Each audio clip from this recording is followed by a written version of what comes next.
ચોકમાં આવેલી ફરસાણની દુકાનમાં બાલુશાહી નામની મીઠાઈ કોંગ્રેસ પક્ષના મહામંત્રી ખરીદી હતી, જે ફૂગવાળી મીઠાઈ નીકળી આવતા આરોગ્ય વિભાગને ફરિયાદ કરતા તપાસ હાથ ધરવામાં આવી હતી। ઉત્સવપ્રિય નગરી વડોદરામાં તહેવારોમાં કરોડો રૂપિયાની મીઠાઈ લોકો આરોગી જતા હોય છે, પરંતુ ઘણીવાર આ મીઠાઈમાં હલકી ગુણવત્તાની પણ બનતી હોય છે। આ મીઠાઈમાં અખાદ્ય ચીજવસ્તુઓનો ઉપયોગ થતો હોય છે, જેનાથી લોકોના આરોગ્ય સાથે ચેડા થતા હોય છે। અને હાલ ગુપ્ત નવરાત્રિનો તહેવાર અને માઘી ગણેશ ઉત્સવને ધ્યાનમાં રાખીને ભક્તો માવા મીઠાઈની વિક્રેતાઓ પાસે પ્રસાદ માટે મીઠાઈ ખરીદી કરતા હોય છે। વડોદરા શહેરના સામાન્ય નાગરિક અને કોંગ્રેસ પક્ષના મહામંત્રી હસમુખભાઈ પરમારે ગતરોજ લક્ષ્મી ફરસાણમાંથી બાલુશાહી મીઠાઈ ખરીદી હતી। ઘરે જતા મીઠાઈ ચેક કરતા ફૂગવાળી નીકળતા વડોદરા મહાનગરપાલિકાના વિભાગના અધિકારીને ફરિયાદ કરતા પાલિકાની આરોગ્ય વિભાગના અધિકારીઓ દ્વારા સ્પેશિયલ લક્ષ્મી ફરસાણની દુકાનમાં જઈ સેમ્પલ લેવામાં આવ્યા હતા અને આ સેમ્પલ ટેસ્ટિંગ માટે મોકલવામાં આવ્યા હતા। અખાદ્ય સામગ્રી મળી આવતા મીઠાઈ વિક્રેતાઓને દંડ પણ ફટકારવામાં આવ્યો હતો।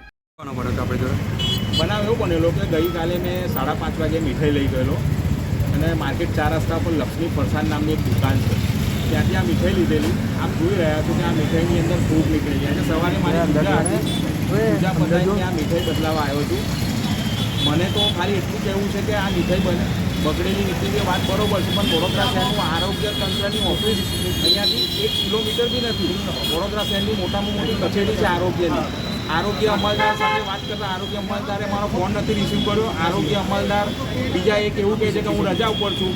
રજા ઉપર હોય તો ભાઈ તાત્કાલિક તો આવી ના જાય ને, તો ભાઈ આવીને તાત્કાલિક મને કહે છે કે મીઠાઈ બતાવો, એટલે ભાઈ બી મીઠાઈ બતાવવા લાગ્યા। પછી મને ભાવસાર કરી છે એ અધિકારી એવું કહે છે કે હું તો સેમ્પલમાં છું।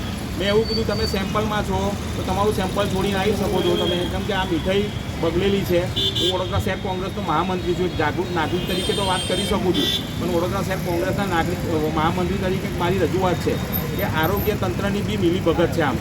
શું નામ તમારું? મારું નામ હસમુખ પરમાર, હું વડોદરા શહેર કોંગ્રેસનો મહામંત્રી છું। ની દુકાને આવ્યા શું સેમ્પલ લીધા અને શું કમ્પ્લેન હતી? આજરોજ હું પાણીગેટ સેમ્પલિંગમાં હતો ત્યારે કોંગ્રેસના જે મહામંત્રી છે એમનો કોલ આવ્યો હતો અને તે આધારે મારું સેમ્પલ પૂર્ણ કરીને પછી જે તે જગ્યાની ફરિયાદી ત્યાં હું હાજર થયેલ છે।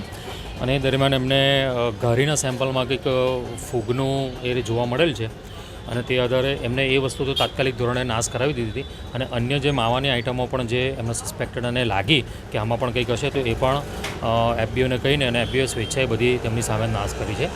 અને તે અંતર્ગત આપણે દુકાનનું ઇન્સ્પેક્શન કરીને એમને શેડ્યુલ 4ની નોટિસ અને જરૂર પડે તો નમૂના લેવાની કાર્યવાહી પણ કરવામાં આવશે। શું નામ તમારું? Food safety officer PM ભાવસા।